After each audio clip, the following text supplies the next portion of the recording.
It's MS Awareness Week, and I have answers to your questions.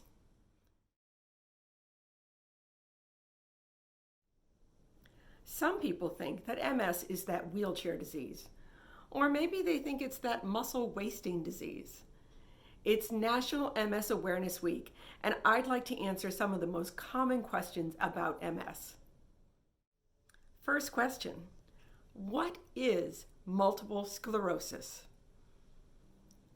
MS is an autoimmune disease that affects our central nervous system, our brain, and our spine. What happens is our immune system gets confused and it mistakenly starts to attack our own cells. And the cells that it decides to attack are the coating on our nerves, the myelin. And this myelin is a protective coating, much like the coating of electrical wire. It covers the wire to protect the wire. The myelin protects our nerves. And when the myelin gets attacked, when those cells get attacked, they become inflamed. And this is called a lesion. And these lesions sometimes get scar tissue after they've been attacked. And this is the sclerosis part of multiple sclerosis. And when you have many areas that have been attacked, that's multiple sclerosis. Thank you for that description of MS. Can you tell me what some of the symptoms of MS are? Because MS can affect the entire central nervous system, there can be a lot of different symptoms. We often call it the snowflake disease because we all have it very differently. Every MS patient can have different symptoms. Some of the more common symptoms are numbness and tingling and pain and muscle spasms and muscle weakness and muscle tightness. There can be cog fog, which is memory and processing problems. There can be vertigo and vision problems and speech impairment, bladder and bowel control problems, sexual dysfunction, depression, and fatigue. Wow, that's a lot of symptoms. How do you treat MS? I treat my MS with a combination of diet, lifestyle, and medication. I'm following a program called Overcoming MS. Under diet, I try to eat a whole food, plant-based diet. That means I'm eating foods as close to their natural state as possible. I try to avoid processed foods, and I try to buy the most healing, nutritious foods that I can find. Under lifestyle, I do exercise and stress reduction. For exercise, I do yoga and Zumba, and I walk and I do strength training. I try to exercise a minimum of 3 days a week. For stress reduction, I do meditation, and I also see a therapist every 4 to 6 weeks. The depression and the anxiety are real, and seeing a therapist really helps me a lot.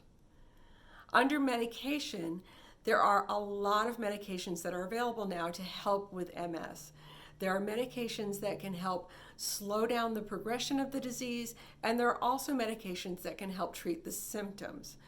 There weren't many medicines to help MS patients back in the early 90s, but now I think we have over 20 medications that can help. Sounds like there's a lot you can do to live well with MS. Tell me, what's the worst part about having MS? Oh boy, so many to choose from. Could it be the numbness, the pain, the spasms, the anxiety? Yeah, I would have to say anxiety is probably the worst part of having MS.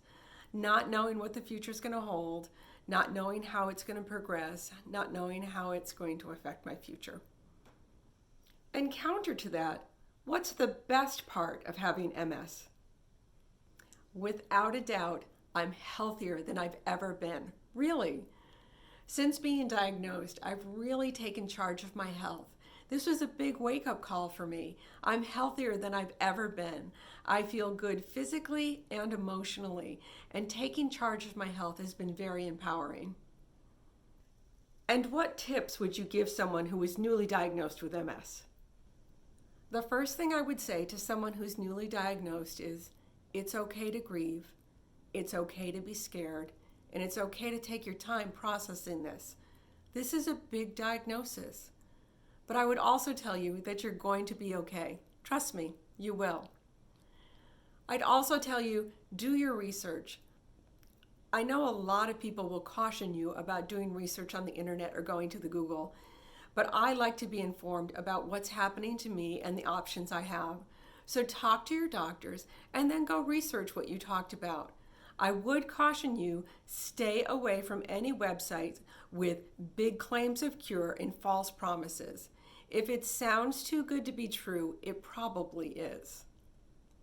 The third thing I would say is live the healthiest life you can. People with MS have an added incentive to stay healthy. Comorbid conditions make MS progress faster and also make MS feel worse. So keep your body in tip-top shape.